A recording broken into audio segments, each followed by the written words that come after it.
Welcome to the Plato Paradigm, a paradigm shift in reading Plato's dialogues. Episode 17, Hippias Minor, 369d to 370e. We've seen that when Hippias thought that he was going to lose the eristic debate, he tried to change the competition to one between speeches.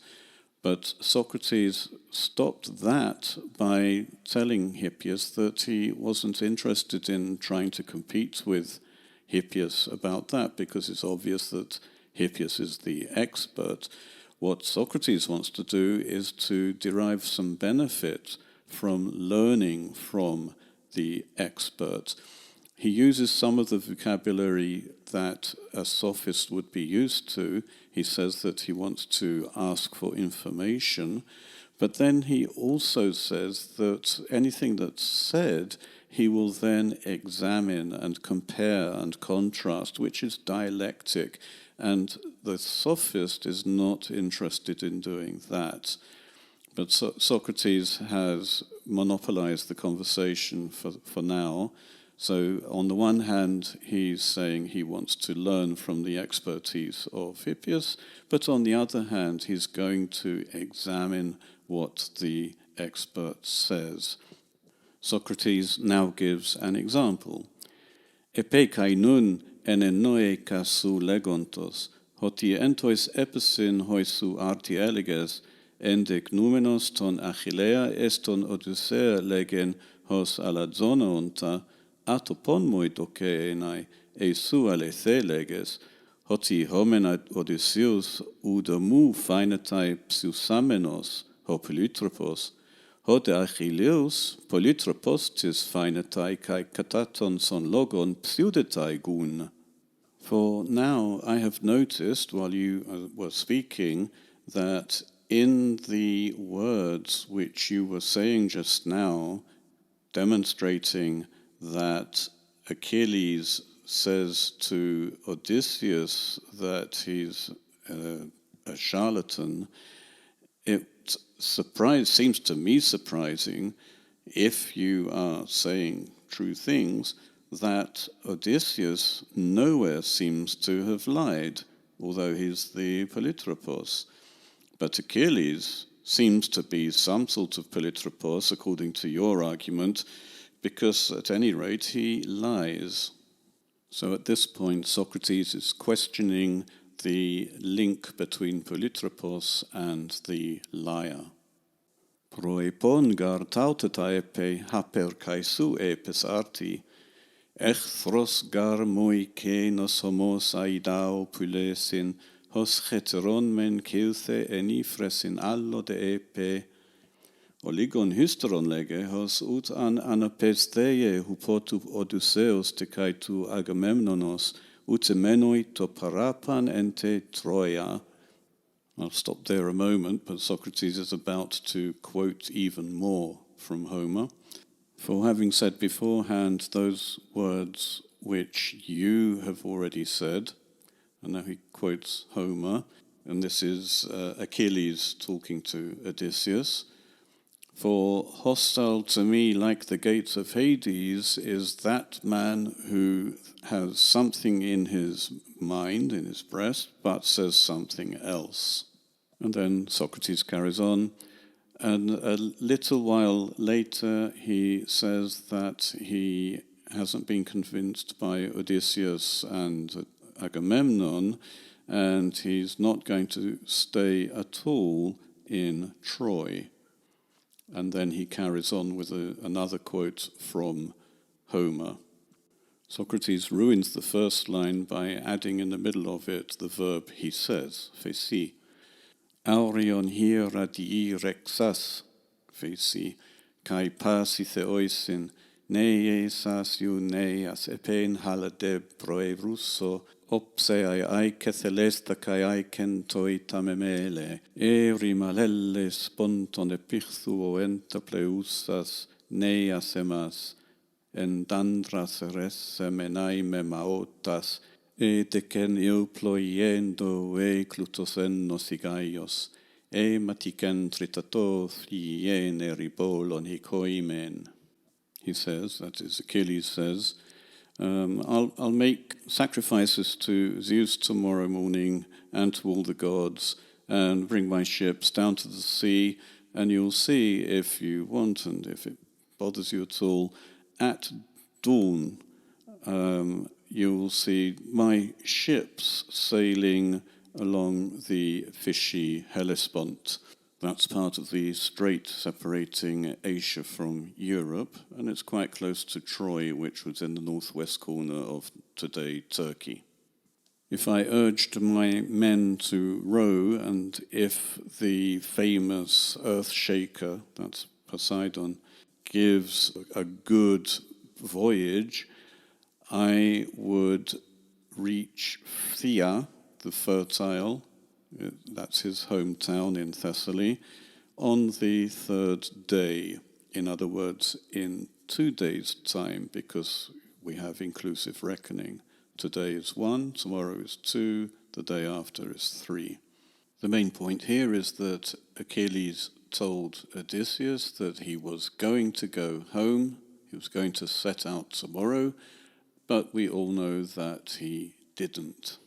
As if that's not enough, Socrates has another example. Etite proteron tuton proston Agamemnona loidorumenos epen, nunde mi phthien de pe polyloi honestin, oikadimen sun nius icoronis in udesoio, enthadatimos eon aphenos kai Pluton aphyxen. Even before this, while he was reviling Agamemnon, Achilles said, now I'll go to Phthia, since it is better by far to go home with the curved ships, and I don't intend to collect wealth for you while I am dishonored. Taute pon totemen en antionte stratias hapaces, tote de prostus autu hetairus, udamu fainatai, ute parascuasamenos, ute epicheresas, cas elken tas naus hos apopliusumenos oikade, ala panugenaios oligoron tutale the legen. Having said these things once to the whole army, that was the last one where he reviled Agamemnon, and once to his friends, that's the previous example when Odysseus later talked to Achilles, he never seems to have prepared or tried to drag his ships down to the sea in order to sail away home. But really, he belittles telling the truth.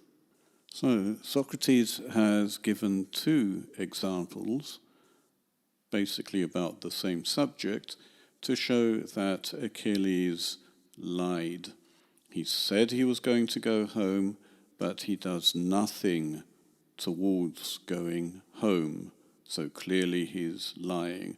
This, of course, is an interpretation, but at least it's better than the way Hippias showed that Odysseus was lying. All Odysseus did was listen to Achilles, who said that he didn't like liars. It's better to look at characters, see what they say, and see what they do. Homer isn't the only one we know who used characters. We also have Plato. So we might start to see that Plato would like his readers to look at the characters and to see what they say and see what they do. Now, does he want us to look at all of the characters in the dialogue, Achilles and Odysseus, as well as Socrates and Hippias? That's a question we should ask. But the real characters in the dialogue are Socrates, Hippias, and Eutychus. These certainly should be characters we should be examining for what they say and what they do. At this point, any normal eristician would have said, look, Achilles lies, You said that Odysseus, the Polytropos, was the liar because he was Polytropos, and you said that Achilles was the truth-teller because he wasn't the Polytropos. But now we see that Achilles lies, therefore you were wrong. But we've already seen that Socrates isn't an eristician, and he has claimed that he just wants to understand better by examining and cross-examining his teacher. So he is going to allow Hippias to defend himself. But let's see how Socrates sums up his problem. Egomen uno Hippia, kai exarches se Romen aporon hopoteros tutoin androin, amenon pepoie taito poiete. Kai hegumenos amphotero aristoenai, kai duskriton hopoteros amenon eye, kai peripsiudus, kai alitheas, kai tes ales aretes. Amphotero gar kai katatuto paraplesio eston. From the beginning, I asked you, Hippias, because I was puzzled which of these two heroes had been made better by the poet, and believing that both of them are the best and that it is difficult to judge which was better, both about lying and truth and the rest of virtue. For both of them, according to this, seem to be the same. Now, what does he mean by according to what? According to the criterion of being able to lie or to tell the truth. They act in the same way. They are exactly the same. Now, that's a problem for Hippias because he, as the champion in the eristic debate, would need to prove that Achilles is better than Odysseus. But according to the criterion that he gave concerning telling the truth and lying, it now appears that they are both the same. Notice that Socrates hasn't actually shown that Odysseus tells the truth. He's only concentrated on Achilles, and Achilles lies. That's all he's shown. But according to eristics, as long as he picks a hole in something in the claim, he can claim to have won.